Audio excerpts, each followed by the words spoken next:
اسی. اب نتیجہ اس کا کیا ہوا؟ نتیجہ اس کا یہ ہوا کہ شوہر کو زوجہ کے اوپر بھروسہ نہیں، بھائی کو بھائی کے اوپر بھروسہ نہیں، لوگ ایک دوسرے سے اپنے آپ کو محفوظ محسوس نہیں کر رہے. ایسا نہ ہو ہم اپنا عقیدہ ظاہر کر دیں اور اس کے بعد ہم پہ چوٹ ہو جائے، ہمیں قتل کر دیا جائے، ہمیں مار دیا جائے. اب یہ صرف رشوت چلی تھی، لیکن رشوت کے بعد جب تلوار چلی تب کس طرح سے لوگ بدلے یہ کل آپ سنیے گا. عزیزو، جب اتنے حالات حساس ہو جائیں آپ کہیں گے کہ ثبوت بہت ہے تاریخ کے اندر.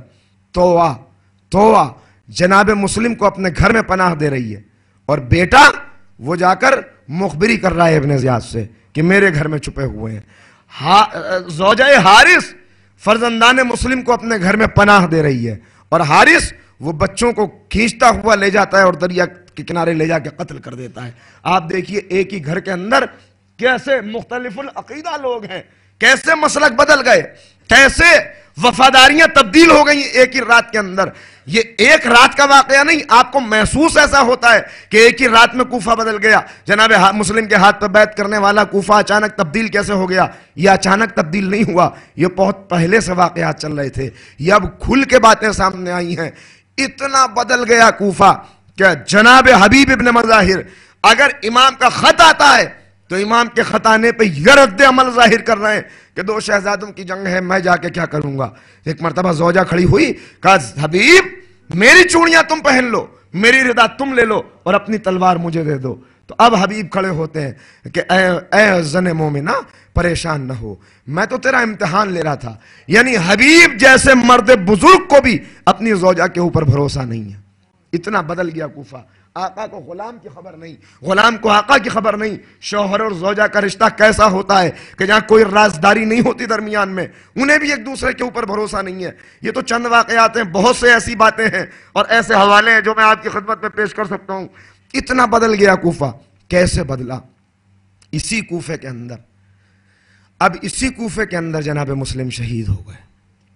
اب اسی کوفے کے اندر جناب ہانی شہید ہو گئے. دوستو، میں آپ کی خدمت میں ایک جملہ اور عرض کر دینا چاہتا ہوں. اگر مجھے موقع مل گیا اور جو باتیں میں آپ تک منتقل کرنا چاہ رہا ہوں وہ کرنے میں کامیاب ہو گیا تو بہت سے ایسے شہداء ہیں کہ جنہیں میں خراج عقیدت پیش کرنا چاہتا ہوں اپنی طرف سے بھی اور آپ کی طرف سے بھی. اس لیے کہ وہ ایسے شہداء ہیں کہ ہم آج تک ان کے نام سے بھی واقف نہیں ہو سکے. انہوں نے قربانیاں دیں. کوفے کے اندر کتنے لوگ شہید ہوئے؟ بس ایک یا دو نام ہیں جو ہمیں یاد رہیں. باقی شہداء انہوں نے اتنی قربانیاں دی، وہ کہاں گئے؟ جو واقعات کے تبدیل ہونے کے اوپر کوفے کی خاک میں حسینی قربانی کا سرخ لباس پہن کے سو گئے، آج ان کے نام سے بھی بہت سے افراد واقف نہیں ہیں. یہ تاریخ کا کتنا بڑا ستم ہے. میں کوشش کروں گا کہ وہ نام بھی کچھ اگر سب نہیں تو کچھ آپ کی خدمت میں ضرور پیش کر دوں. مگر کوفہ جب اتنا بدل گیا تو اب اس کوفے سے نکل کے کربلا جانے والوں کو سلام کیجئے. وہ کوفہ جس نے خط لکھ کے بلایا ہے، وہ کوفہ جس نے مسلم کا استقبال کیا ہے، وہ کوفہ جس نے مسلم کے ہاتھ پہ بیعت کی ہے، پھر وہ بیعت کرنے والے کہاں چلے گئے؟ اتنے افراد تھے، 18,000 تو کم سے کم تعداد ہے. تو 18,000 میں سے کیا سب باغی ہو گئے؟ کیا سب نے بیعت توڑ دی؟ نہیں، ایسا نہیں ہے. وہ کہاں گئے یہ آپ کل سنیے گا. شیعیان علی تھے کوفہ میں. آج لوگ کہہ دیتے ہیں کہ تم نے خود ہی خط لکھ کے بلایا، خود ہی قتل کر دیا اور اب خود ہی ماتم کرتے ہو. یہ تاریخ کا افسانہ نہیں ہے. یہ اشارے تو کیے جاتے ہیں، ہاں خط لکھ کے بلایا گیا تھا، لیکن قتل کس نے کیا؟ خط لکھنے والے کہاں چلے گئے؟ یہ تاریخ کے پردوں کے اندر بات پڑی رہ گئی. یہ بات سامنے نہ آ سکی. میں کل آپ کی خدمت میں عرض کروں گا. مگر دوستو، بس اتنا آپ کی خدمت میں عرض کرتا ہوں کہ جناب مختار کا احسان ہے، بہت بڑا احسان، ایسا احسان کہ جس کو دنیا شیعت ادا نہیں کر سکتی کسی بھی طرح سے، کہ مختار نے ایسے لوگوں سے انتقام لیا. اور انتقام لینے کا نتیجہ یہ ہے کہ بہت سے مصائب کے ایسے واقعات تھے کہ جن کے اوپر پردہ پڑا رہ جاتا اگر مختار نے قاتلوں سے انتقام لینے سے پہلے ان سے ان کے ظلم کی داستان نہ پوچھی ہوتی۔ آج واقعات کربلا ہمیں کیسے پتہ ہے؟ ہمارے پاس کیا سورس ہے پتہ ہونے کا؟ بس یا تو وہ سورسز ہیں کہ جو شہزادیوں نے، معصومین نے اپنے اوپر ہونے والے مظالم کا خود بیان کیا ہے، یا حمید ابن مسلم کے بیان کیے ہوئے وہ واقعات، جن میں سے سب درست نہیں ہیں، اس لیے کہ وہ ہمارا راوی تو تھا نہیں۔ ظاہر ہے کہ میں نے عرض کیا کہ تاریخ ہمیشہ حکومت کے زیر اثر لکھی گئی، اور اس کے بعد وہ بیانات جو ظالم نے اپنی زبان سے دیے کہ میں نے کربلا میں کیا ظلم کیا، یہ احسان ہے کہ مختار کا کہ مختار نے وہ ڈاکومنٹ ہم تک پہنچوا دیے، ورنہ ہمیں پتہ بھی نہ چل پاتا۔ اب میں آپ سے پوچھتا ہوں کہ اگر کوئی ظالم اپنے ظلم کو بیان کرے گا اور اسے یہ معلوم ہے کہ میرا جیسا ظلم ہوگا ویسے ہی میرا انجام ابھی ہونے والا ہے، تو وہ اپنے ظلم کو بڑھا کے بتائے گا یا کم کر کے بتائے گا؟ جب کم کر کے بتانے والے مظالم اتنے ہیں تو پھر حقیقت میں کیا ظلم ہوئے ہوں گے؟ کون ہے جو وہ تصور پیدا کر سکتا ہے؟ عزیزو، یہ ایام زینبیہ چل رہے ہیں۔ ایام زینبیہ تو برابر تھے جو چلتے رہے، لیکن یہ ایام بھی چونکہ آخری رخصتی مجالس ہیں یا آخر کی مجالس ہیں، بالکل ہم اس میں جناب زینب ہی کو خراج عقیدت پیش کرتے ہیں۔ کیسے مصائب میری شہزادی نے اٹھائے! بس چند فقرے سن لیجئے، وقت بہت زیادہ نہیں، صرف 3 یا 4 منٹ مجھے مصائب پڑھنا ہے، مگر مصائب کا تعلق دل سے ہے، مصائب کا تعلق تصور سے ہے۔ اگر تصور پیدا ہو جائے تو کبھی کبھی 2 جملے بھی گریہ کرنے کے لیے کافی ہو جاتے ہیں۔ میں آپ کے تصور کو دعوت دے رہا ہوں کہ ذرا سا تصور کر کے سنیں کہ کیا مظالم کربلا میں ہوئے۔ خولی کو گرفتار کر کے جب جناب مختار کی خدمت میں لایا گیا اور مختار کہتے ہیں خولی تو نے کیا ظلم کربلا میں کیے، تو ایک مرتبہ کہتا ہے امیر مجھے قتل کر دے، مجھے مار دے، مگر مجھ سے میرے مظالم کی داستان نہ پوچھ۔ کہا کہ کیوں؟ اس وقت تو نے مظالم کیے، آج بتاتے ہوئے شرم محسوس ہو رہی ہے؟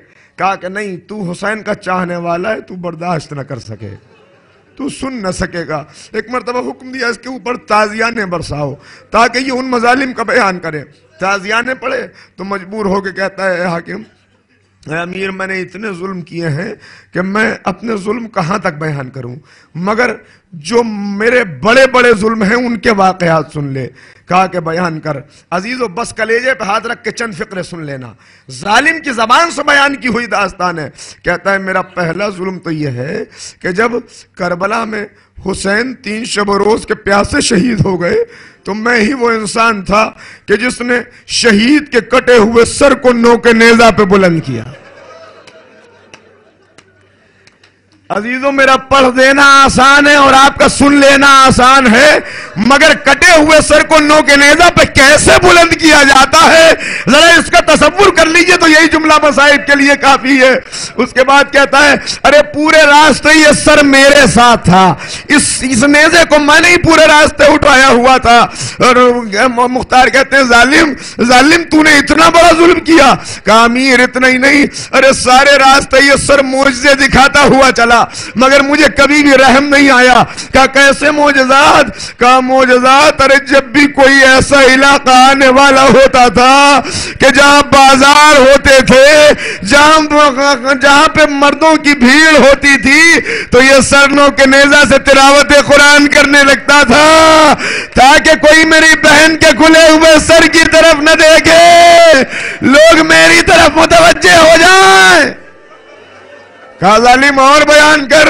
کہا امیر ایک سر کا یہ معجزہ ہے کہ جب یہ سر راستے میں چلتا تھا تو حسین کا سر اس طرف گھوم جاتا تھا جدھر علی اکبر کا سر ہوتا تھا۔ ارے باپ کی نگاہیں بیٹے کے چہرے کے اوپر رہتی تھی اور میں مسکرا کے کہتا تھا حسین دیکھ لیا انکار کا نتیجہ۔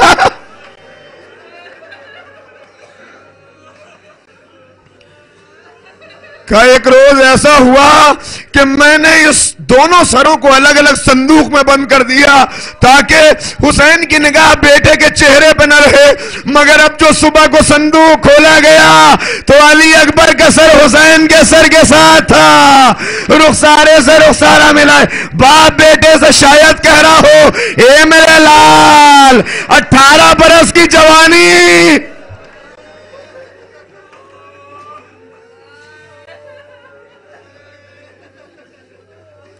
عزادارو انتظامیہ